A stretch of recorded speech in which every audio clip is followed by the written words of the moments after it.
The studio lights blazed like tiny suns, the audience held its breath, and millions watched live as Representative Alexandria Ocasio-Cortez leaned into her microphone, her voice trembling, not with fear, but with something far more explosive.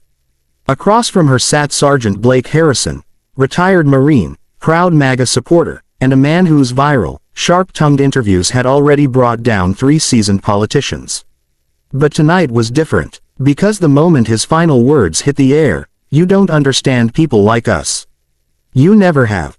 Something inside AOC snapped, and what happened next would dominate every screen, feed, and comment section for weeks.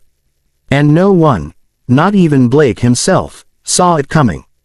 The show, America Talks, was famous for its brutal honesty and its unpredictable guests. But tonight's episode had shattered every record even before it aired.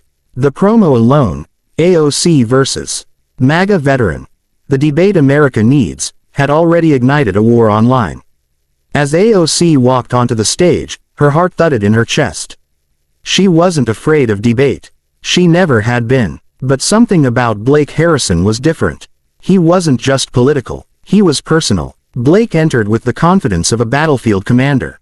His boots, polished but scarred, thumped across the stage as the audience erupted in cheers and boos. The host barely finished the introduction before the sparks flew. "Congresswoman, you talk about working people," Blake said, leaning forward, voice low and piercing.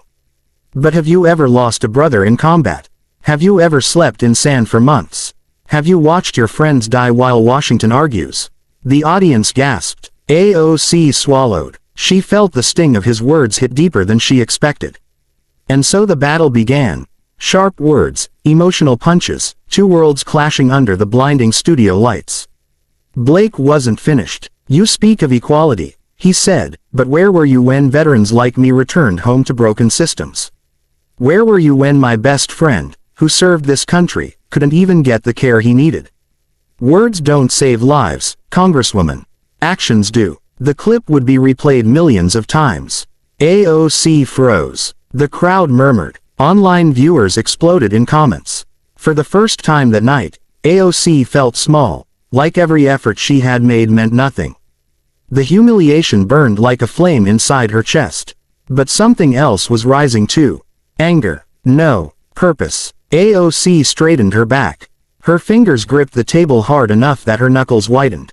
"Sergeant Harrison," she began, her voice cracking, not with weakness, but with raw truth, "you're right." The audience fell silent. Blake blinked, caught off guard. "You're right that Washington failed you. You're right that veterans deserve better. And you're right that I could do more. But don't you dare say I've never tried to understand you." Her voice sharpened, rising with fire. "My father was a man just like you, proud, hardworking, stubborn. He taught me that strength doesn't only exist on battlefields. It exists in homes, in streets, in people fighting their own wars every day. I haven't served in the military, but I serve in my own way." She leaned forward, eyes locked onto his. "You think I don't care? I care enough to fight.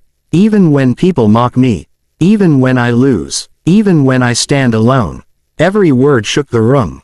People stared. Blake shifted, suddenly unsure, his tough facade cracking. And then AOC said the line that would be quoted for years. "You've carried your uniform. I carry the people, and maybe, just maybe, we can carry this nation together." Blake didn't respond immediately. For the first time, the Marine who had shattered politicians with words looked human. He exhaled sharply, shoulders sinking. "You lost your father." His voice was softer now. AOC nodded. "When I was 19, he never made it to see what I became." Something inside Blake shifted. The wall he had built for years, brick by brick, wound by wound, began to crumble. He cleared his throat. "Congresswoman," he said slowly, "I judged you without knowing you. That's on me." The audience gasped again, but this time, not in shock. In awe. By the end of the show, something remarkable had happened.